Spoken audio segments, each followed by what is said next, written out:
This call is now being recorded. Good morning, everyone. Our today's topic of lecture is the calibration of ammeter and calibration of voltmeter. In previous lecture, we have seen the method or how to calibrate the particular ammeter with the help of potentiometer. As shown in diagram, there is one stabilized DC source. In series with that stabilized DC source, there is one resistance RG. In series with that resistance RG, one ammeter is connected, and to that ammeter potentiometer is also connected in series. So by comparing these two standard meter, that is the potentiometer and the meter which is to be tested, firstly whenever we switch on the supply, the DC source provide the some voltage, and according to that some current is start flowing through the ammeter. Then there is at that same time there is again voltage drop across the potentiometer. Voltage drop nothing but I into R. Then from that I into R, that is the voltage drop across the potentiometer, is denoted by Vs, and the voltage of stabilized DC source is nothing but your stabilized DC volt sources. Then the value of current is obtained by dividing the Vs, that is the voltage across potentiometer, divided by the resistance of that potentiometer. By this method, Is is obtained, and then compare this Is with the value of the current which is flowing through your ammeter. And by comparing these two value of current, the error with, to be calculated, and then finding out the error is nothing but your calibration of ammeter. Ammeter मधनं flow होणारा current आणि potentiometer मधून flow होणारा current आपण find out केलाय, आणि त्या दोन करंटला नंतर कम्पेअर केलंय, आणि जर सेम व्हॅल्यू आली तर ती मीटर काय आहे, ओके कंडिशनला आहे. आणि सपोज जर यांची व्हॅल्यू जर काही डिफरंट आली, व्हॅल्यू इन्क्रीज आली किंवा डिक्रीज आली, तर त्या दोघांमध्ये काहीतरी एरर आहे, आणि ती एरर आपण परत जे काही मीटर टेस्टिंगसाठी घेतलंय त्याला अगेन रिमॅन्युफॅक्चर करणार आणि ती एरर मिनिमाइज करणार.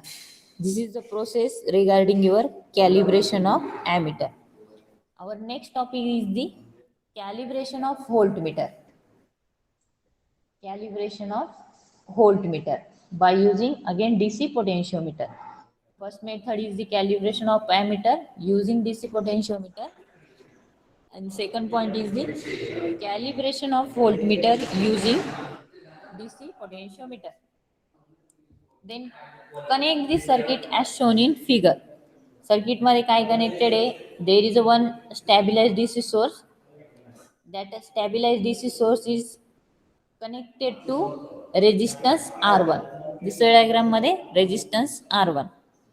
Then that resistance R1 is connected in series with resistance R2. R1 resistance, R2 resistance, and stabilized DC source. These three quantity are connected in series. Then there is a one pointer, हा slider pointer दिलाय बघा. त्या slider पॉइंटरच्या accordingly आपण resistance circuit मध्ये add करणार किंवा decrease करणार. Then there is a potentiometer, हा जो काही लेफ्ट साइडचा पार्ट दाखवलाय, this one is your potentiometer, आणि त्या पोटेन्शिओमीटरला डिफरंट टॅब्स दिलाय, that is 0 volt, 50 volt, 150 volt, 300 volt and 500. Suppose 500 व्होल्टला इथे नॉब कनेक्टेड आहे, that means the voltage across potentiometer is 500 volt. Suppose this slider, हा जो ॲरो इंडिकेट केलेला आहे तो अरे 300 व्होल्टला जर कनेक्टेड असेल तर तिथे काय येणार आहे, the voltage across potentiometer is 300 volt. Similarly जसं तुमचं स्लायडर ज्या व्हॅल्यूला कनेक्टेड असेल, either it is connected to 150 volt, then 50 volt, and lastly 0 volt. These are the some tapping to adjust the our voltage.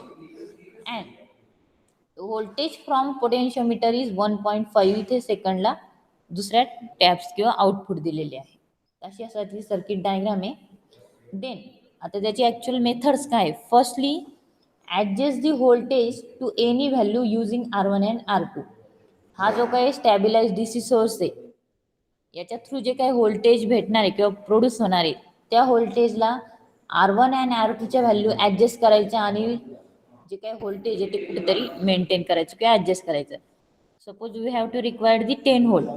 मग 10 व्होल्ट एवढं जर आपल्याला voltage हवं असेल तर R1 आणि R2 ची पोझिशन अशी सेट करायची.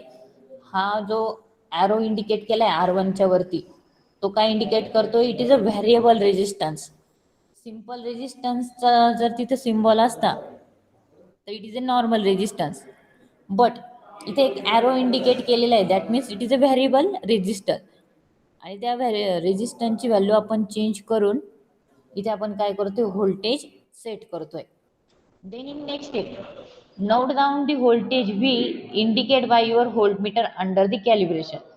व्होल्टमीटर हे पोटेन्शिओमीटरच्या अक्रॉस कनेक्ट केलेले आहे बघा, प्लस मायनस आणि V इंडिकेट केलाय.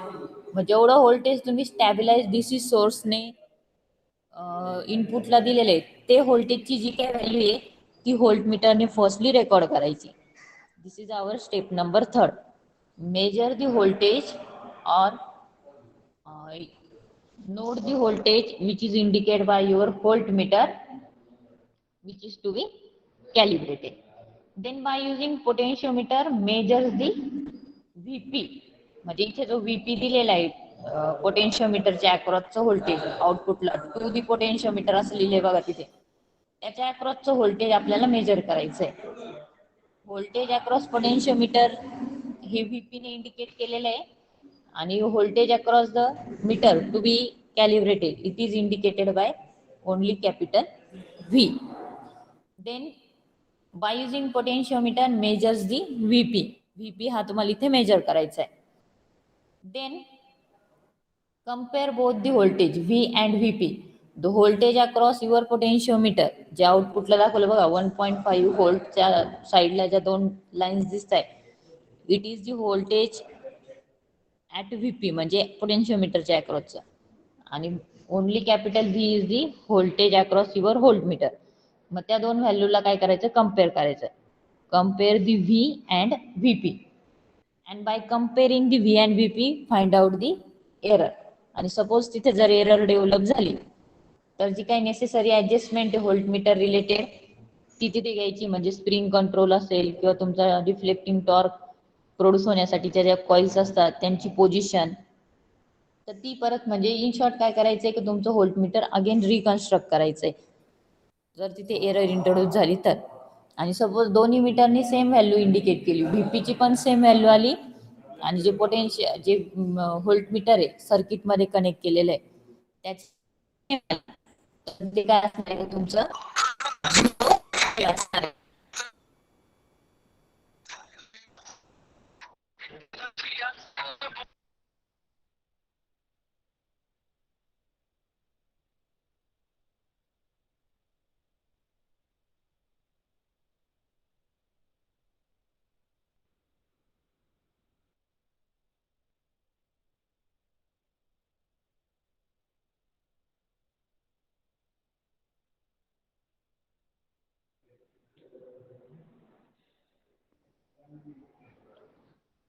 Clear student up to this calibration process using DC potentiometer? Clear participants? Yes, ma'am. Okay.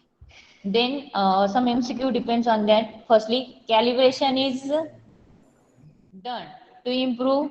मग बघा आता नंबर ऑफ तिथे हे दिलेले, improve the accuracy, reduce the error, none of the above and option A and B. तर काय option असायला पाहिजे इथे कॅलिब्रेशन Option A कशासाठी? and B. and B. Option A and B to improve मला to improve the accuracy and reduce the error. Okay, participant समजलं इथपर्यंत? Yes, ma'am. Okay.